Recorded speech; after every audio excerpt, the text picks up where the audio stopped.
Hi everyone, today I am going to do another book haul. I've been acquiring quite a number of books recently. I've been reaching out to publishers a bit more as well. So I think the book haul is becoming a regular thing on this channel. So this is February part 1. I have bought quite a few books this month and been sent quite a few. A lot of these are shorter format things because I've decided that I want to spend more of my money on books that are really beautiful, that are going to be inspiring in terms of the artwork, so graphic novels and picture books, as well as things like poetry and plays. And then for the most part, I'm going to be sticking to audiobooks when it comes to novels. But this is very exciting. I've been trying to branch out a bit more in my reading, and hopefully this will continue, and it certainly continues in this haul. So for starters, we have some poetry, and this is inspired by the poetry section at work. I'm now working at a bookshop again, and there is a fantastic poetry section, so I thought I would familiarise myself a bit more with the stuff that's out there. So the first poetry collection is A Loop of Jade by Sarah Howe.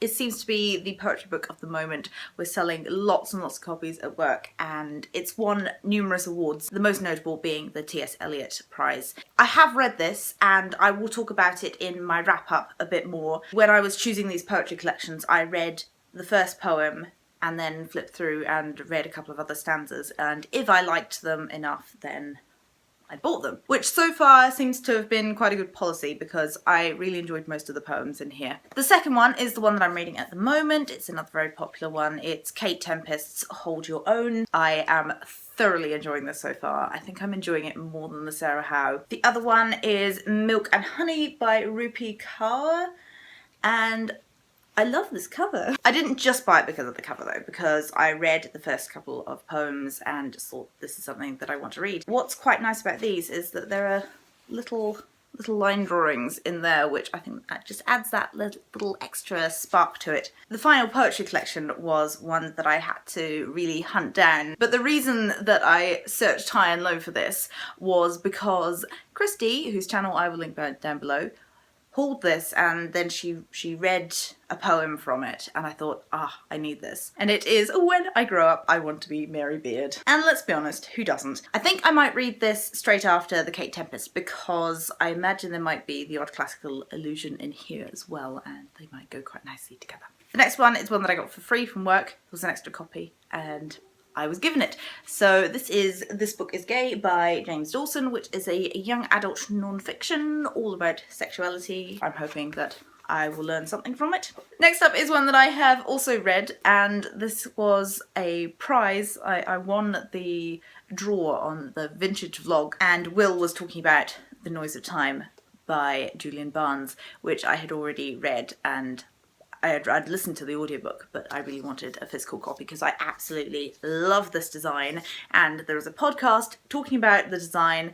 It's Suzanne Dean in conversation with Julian Barnes. Suzanne Dean did the cover, and she's done all of the covers for Julian Barnes's work. If you want to know my thoughts on this book, then you can go and watch my January wrap-up. I was contacted by Titan Books about this book, Gathering of Shadows by V. Schwab, and this is the second book after A Darker Shade of Magic, which I read last year and really liked. It had some fantastic characters in the first one, so yeah, I'm very interested to see what she does with this. The first one was a really good setup book, and I'm hoping that some of the ideas that were brought up in the first one will be explored in much more depth in this. I got in contact with Freight Books, who have sent me a few books in the past, and I asked if I could have a copy of The Need for Better Regulation of Outer Space for review, and very kindly they sent me this, and I'm very excited about this one as well. This is one that Jen Campbell's talked about. She really enjoyed it.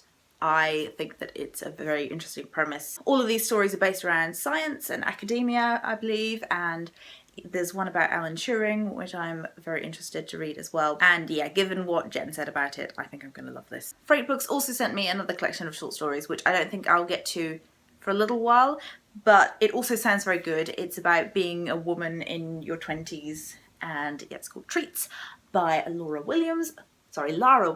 And as far as I know, they're sort of realist real life setting short stories, and I've heard a lot of good things about this. Another publisher who contacted me were Singing Dragon Press, and I'd actually seen one of their books at work and was quite intrigued by it because this is a graphic novel, except it's non-fiction, so graphic non-fiction I suppose.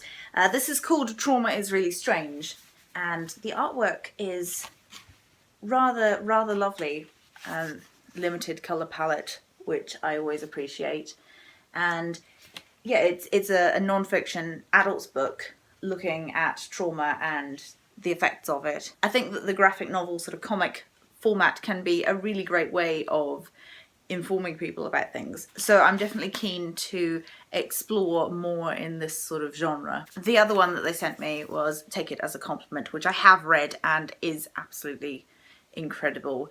It's very hard hitting because it's all about sexual assault and sexual abuse, and it explores it from so many different angles. These are sort of short vignettes in graphic novel format about people's experiences of sexual abuse. Most of them are from women's perspectives, but there are one or two that are from a male perspective. This is also one of the books that we're going to be reading for the Feminist Orchestra Book Club, which I will link below. I think it brings up a lot of really important issues, and yes, I'm looking forward to discussing this in a bit more depth. This one I bought the other day, and again, I've already read it. I'll talk about it in my wrap-up. But it is Peter and Alice, and this is absolutely devastating. It's about this imagined meeting of, well, it did actually happen. Peter of Peter Pan, Peter Llewellyn-Davies, and Alice Hargraves, who was the original Alice in Wonderland, they met, and this is an imagined scene of what their meeting was like and what they would have talked about. It sort of falls into magical realism as well, because you have these characters, the characters of Peter Pan and Alice in Wonderland. You also have J.M. Barrie and Lewis Carroll coming in. That's all I'm going to say about it at the moment, but oh, what a devastating book. Okay, so last of all we have some comics and graphic novels, and these are so beautiful. This is the first issue of Mirror, which is a strange, twisted, I'm not quite sure because this is only the first issue. I have read it. I've read it twice, in fact, and I'm still not quite sure what's going on. So I'm really excited for the second one to come out and for these ideas to be explored and for the story to be continued, basically. But the artwork is utterly phenomenal. I've never seen a graphic novel or comic that is done quite like this. I'm not sure if this is actually done in watercolour and ink or if it's all been done digitally, but it certainly looks like it's done with a paintbrush and watercolours with ink over the top. But what's really interesting is the use of composition and some of these panels which are really fractured, which goes with the whole mirror idea. Anyway, I will talk about this again in my wrap up. This one I don't know anything about. I bought it because on Witch Please they recommended this along with Lumberjanes and Nimona, and I'm reading Nimona at the moment and I'm loving Nimona. They said that this is also very wonderful. I don't know much about it apart from it's feminist and I imagine it is set in outer space. But that's half the fun, isn't it? Finding out what this is going to be all about. And the final one I have also read. This is turning into a sort of haul slash wrap up because I've read half a book. But this is The End of Summer by Tilly Walms, and this is because Jen and I went to a lady comic creators exhibition in King's Cross, which is fantastic. I'll link it below. It's on till May, and if you're in London, I highly recommend that you go. Anyway, they had this and they had panels of it on the wall and as prints. And it's just so beautiful. Again, it's one of those ones where it's very mystical, very surreal. Again, I'll talk about it in the wrap up. It's all in grayscale and just a great feeling of space, which you get from the front cover. And this sort of cathedral-like setting, it's just marvellous. So that is the final one. So that was rather a lot of books. There are going to be quite a few books in the next one as well. But you will also be hearing about the books and how I felt about them because I'll be talking about them in my wrap-up. As always, thank you very much for watching. Have a lovely day, and I will see you next time. Bye!